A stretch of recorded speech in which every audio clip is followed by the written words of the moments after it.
Hi everyone. In this video, we are solving some really good problems of statistics. Problems का level 600, 700 level है. एक एक करके मैं 3 questions आपके सामने खोलूंगा. You need to pause the video on each question and then eventually watch the solution. अपना आंसर साइड में लिख के रख लेना and then when you see the solution, match whether it is correct or not. अगर answer सही था, आपका solution सही था, that's great. अगर गलत था तो identify the error type, किस वजह से गलत था. हर एक क्वेश्चन में there are a lot of possibilities of error, hence we are discussing these questions. So let's start from question number 1. So first question is in front of you. If the mean of 7 distinct negative integers is -18, what is the least possible value? Pause the video, give it a try, and then move ahead. मैं next question open कर रहा हूँ. How much weight did Meera lift on her third attempt? It's a data sufficiency problem. Again, pause the video, give it a try, then what's the solution? Next question. If A is a set of consecutive even integers, and what is the standard deviation of A? Again, do the same thing. Now we are going to discuss solutions of these problems one by one. तो मैं question number 1 पे जाता हूँ, सबसे पहले उसे discuss करते हैं. So question number 1 is, if the mean of 7 distinct negative integers, now this is a very crucial information that we should highlight. They are talking about distinct negative integers. I like to write such information separately. उसका reason ये है ताकि I do not miss any of this part. Distinct miss करेंगे तो भी answer गलत आ जाएगा, negative miss करेंगे तो भी गलत आएगा, इंटीजर मिस किया तो भी कुछ और आ सकता है. So these are distinct, these are negative. Specifically negative मतलब जीरो नहीं हो सकता है. And integers. मीन दिया हुआ है -18 है. What is the least possible value of the smallest of the 7 integer? सबसे छोटे की मिनिमम पॉसिबल वैल्यू क्या हो सकती है वो हमें निकालना. अब एक बार को अगर हम सोचें -18 इनका मीन है, अगर कोई रेस्ट्रिक्शन नहीं होती तो minimum possible value minus infinite तक जा सकती थी. फॉर एग्जाम्पल मैं मिनिमम को -1000 ले लूं, एक नंबर को +1000 ले लूं, दोनों को कैंसिल करा दूं और बीच के सारे नंबर्स को -18 ले लूं. This is one way to create mean equal to -18 और बाकी चीजें सबसे छोटे नंबर को हमने अपनी मर्जी से कितना ही छोटा कर लिया, राइट.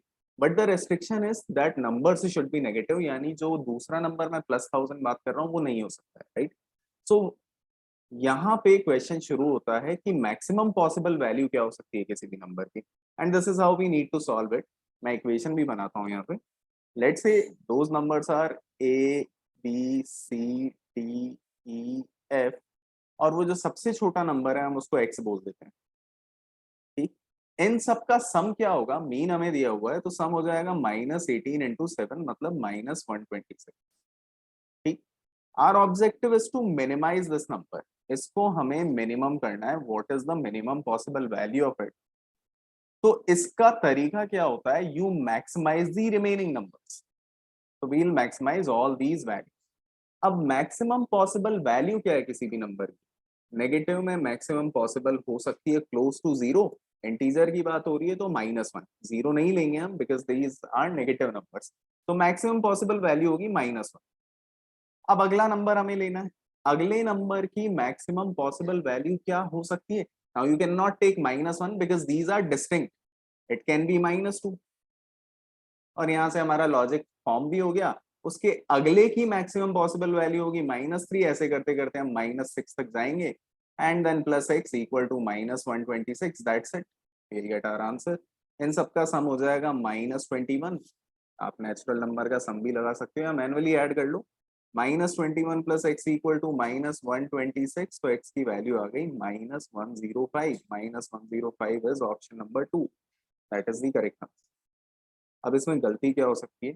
अगर कोई नेगेटिव वर्ड को मिस कर जाता है, गलती से कुछ और इंटरप्रिटेशन ले लेता है, जीरो को कंसिडर कर लेता है. अगर यहाँ तुमने इन वैल्यूज को जीरो कंसिडर कर लिया सबको, तो आंसर आ जाएगा -126 which is present in the answer choices.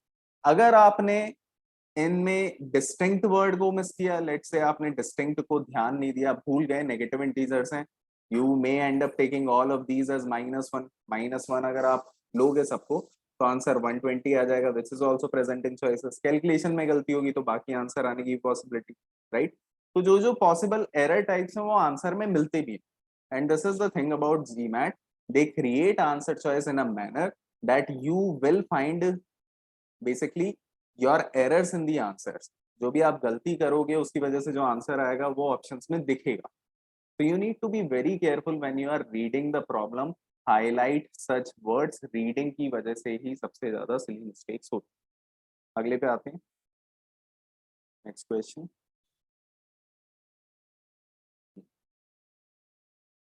so this is a data sufficiency problem, पढ़ते हैं इसको। how much weight did Meera lift on her third attempt in the national weightlifting championship। तीसरे अटेम्प्ट में उसने कितना wait उठाया है ये हमें पता करना है। वैल्यू बेस्ड क्वेश्चन है, एग्जैक्ट वैल्यू आनी चाहिए। It's a value based question, we want exact value in this case, तभी वो सफिशिएंट होगा। फर्स्ट स्टेटमेंट क्या बोल रहा है, स्टेटमेंट वन से, स्टेटमेंट वन का एनालिसिस हम यहाँ करते हैं। On her third attempt she exceeded the average weight of her first two attempts by 19। अब हमें पहले दो का एवरेज वेट ही नहीं पता, तो फिर वो थर्ड का वेट क्या होगा। लाइक पहले दो का एवरेज वेट अगर 100 है तो थर्ड का 109 हो जाएगा, पहले दो का 200 है तो उसका 209 हो जाएगा। We don't know the average weight of the first two attempts, hence we can not answer this problem. तो statement one is out, right.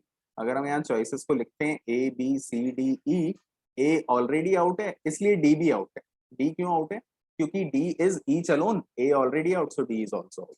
अब हम आते हैं स्टेटमेंट टू पे। her third attempt increased the weight of her average lift from 150 to 153। अच्छा, अब इसको पढ़ते ही हमें दिखा, एक अच्छी चीज दिखी कि उसका पहले दो का एवरेज वेट था 150, right. Increased the average lift from 150 to 153, third ने 153 तक पहुंचा दिया 150 से, मतलब इसके पहले 150 था एवरेज। जैसे ही ये लोगों को दिखता है, दे थिंक कि पहले में उसकी इंफॉर्मेशन नहीं थी जो हमें यहाँ मिल गई और उससे 9 ज्यादा होना चाहिए, इसलिए दोनों को कंबाइन करने से आंसर आ ही जाएगा। Hence people end up marking it as C. C is incorrect answer, it's a trap.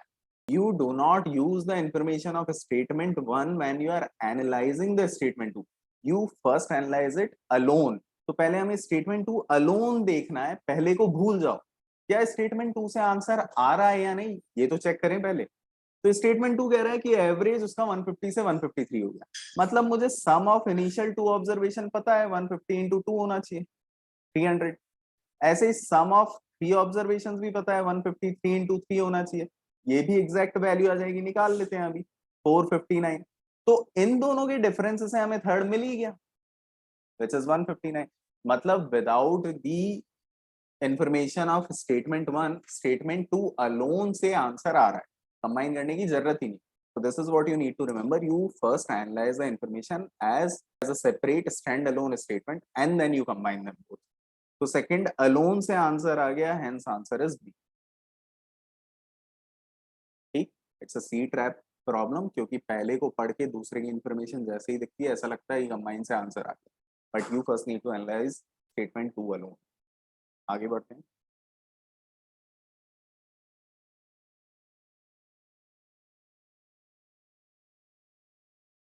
Question number 3, if A is a set of consecutive even integers, then what is the standard deviation of A? A का standard deviation निकालना है हमें, standard deviation की value चाहिए, it's a value based problem again. एक single value आनी चाहिए तभी स्टेटमेंट को सफिशिएंट बोलेंगे हम। स्टेटमेंट्स एनालाइज करते हैं। स्टेटमेंट 1 बोल रहा है there are total 11 observations in set A. अब इसको देख के ऐसा लगता है कि हम निकालें कैसे स्टैंडर्ड डेविएशन, ऑब्जर्वेशंस तो दो, निकलेगा ही नहीं, तो हम क्या करेंगे, ए को आउट कर देंगे, बट दैट इज रॉन्ग। यहाँ पे एक बहुत ही क्रूशियल इंफॉर्मेशन है that these are consecutive integers, ठीक। And there is a beautiful concept hidden in standard deviation, जिसको अभी हम डिस्कस भी करेंगे। यहाँ पे ऐसा तो लग रहा है कि ऑब्जर्वेशन नहीं है तो स्टैंडर्ड डेविएशन निकालें कैसे, कुछ भी ऑब्जर्वेशन होगी तो अलग अलग आ सकता है। दैट इज द थिंग, यहाँ आप 11 कंसेक्यूटिव का कोई भी सेट लो, हमेशा आंसर एक ही वैल्यू आएगी। अब उसको समझने के लिए मैं यहाँ पे थोड़ा छोटा एग्जांपल ले लेता हूँ। 11 की जगह लेट्स से हमारे सामने है सिर्फ 5 ऑब्जर्वेशन, ठीक, से वो है 2 4 6 8 10, ये 5 कंसेक्यूटिव इवन नंबर है, ठीक है, कंसेक्यूटिव इवन लेने। ये ऑब्जर्वेशंस जरूरी नहीं है 2 4 6 8 10 हो, ये होने में 12 14 भी हो सकती है या कुछ और भी हो सकती है, something like 20 22 24 and so on भी हो सकती है, राइट, या ये 102 104 कुछ भी और हो सकती है।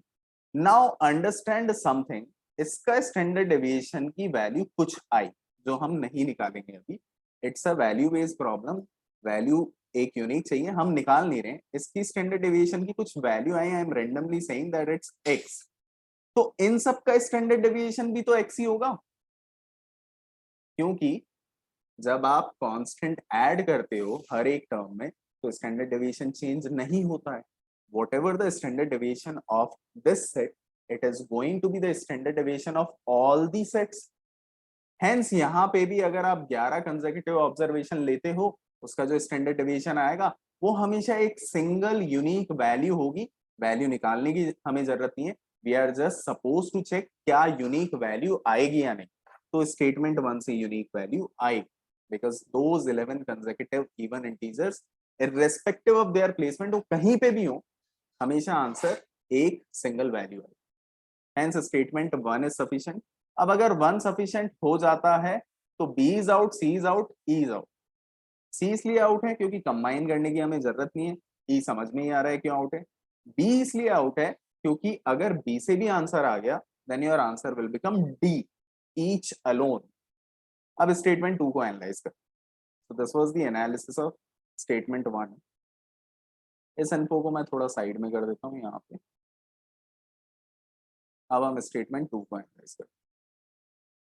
स्टेटमेंट 2 बोल रहा है median of the set is 20, median 20 है, ठीक, सेट ऑफ कंसेक्यूटिव इंटीजर्स हैं, लेकिन कितने इंटीजर्स हैं ये नहीं पता। अब मीडियन 20 तो 18 20 22 की होती है, राइट, इन तीनों की मीडियन 20 है, लेकिन इसी को मैं अगर 16 18 20 22 24 ले लूं तो इन 5 कंसेक्यूटिव की भी मीडियन 20 है, right.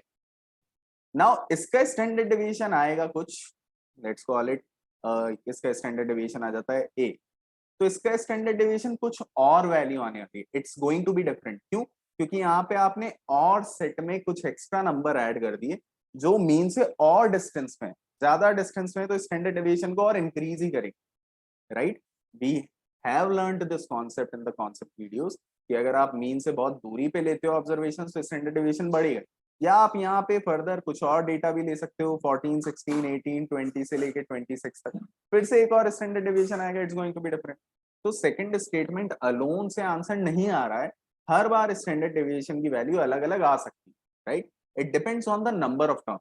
so statement 2 alone is not sufficient, hence D is also out, answer will become A is the correct answer for this।